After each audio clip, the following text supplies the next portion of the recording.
The acquisition of modern naval platforms, such as the missile frigate BRP Jose Rizal FF-150, and its sister ship BRP Antonio Luna FF-151, is part of the Armed Forces of the Philippines (AFP) ongoing efforts to ensure the country's territorial integrity. This was stressed by AFP Chief of Staff, General Benjamin Madrigal Jr. when asked by reporters whether the acquisition of these frigates mean that the country is engaging in an arms race in the wake of the ongoing tensions at the West Philippine Sea. No. The objective of our ongoing modernization program is to come up with a very credible and world-class AFP that the Filipino people will be proud of. Those tensions are just incidental, but our overall intention, of course, is to ensure we maintain our territorial integrity and that we are able to represent an armed forces that can be at par with other armed forces in other countries, he said in a mixture of Filipino and English during the briefing for the launch of the BRP Jose Rizal. Madrigal said these ships will be able to support Filipino fishermen engaged in their lawful occupation in the country's territorial waters.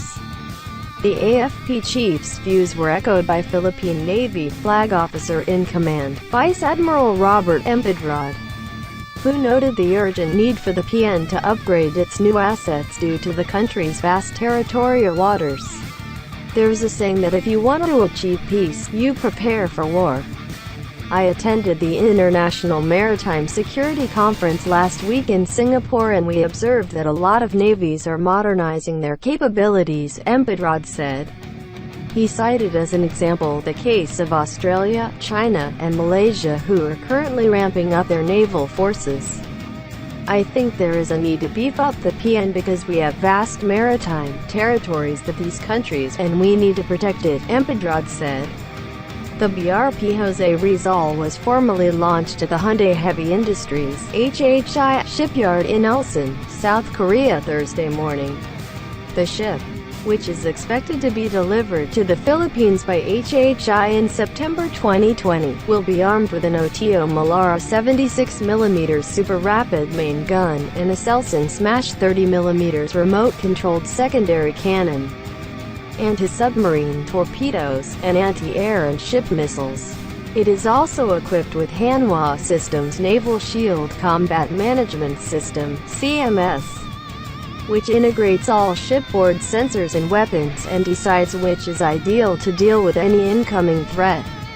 This system can also detect and track about 4,000 targets and is used in various configurations by the Republic of Korea Navy, Royal Malaysian Navy and the Indonesian Navy.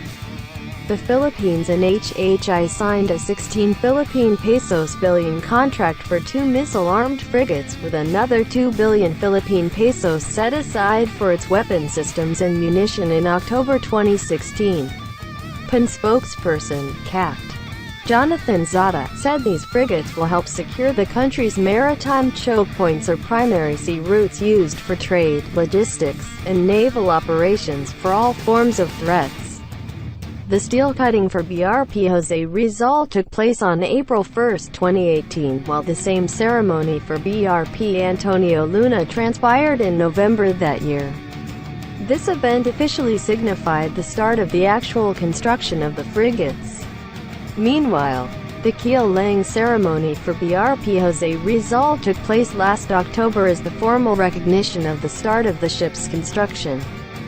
Keel-laying refers to the official start of the construction of any ship and is considered among the 4 highlights of any surface vessel, with the other 3 being steel cutting, commissioning, and decommissioning. These frigates are built based on the Incheon FFXI HDF 3000 type multipurpose frigate of the Republic of Korea Navy, ROKN, which offers increased operational performance and enhanced survivability. Zada said, these are also fully equipped with surface-to-air and surface-to-surface missiles, torpedoes, launchers and weapon systems for 4-dimensional warfare. The ship measures 351 feet long and 46 feet wide and has a maximum speed of 25 knots and can travel up to 4,500 nautical miles at a cruising speed of 50 knots. It can sustain operational presence for 30 days and is capable of withstanding rough sea conditions up to sea state 7, which means waves of up to 6 meters to 9 meters high. Each frigate has a complement of more than 100 officers and crew. It has a flight deck located at the stern with the ability to handle one maritime helicopter weighing up to 12 tons. 2 rigid-hulled inflatable boats will be carried to conduct military and emergency operations at sea, Zada added.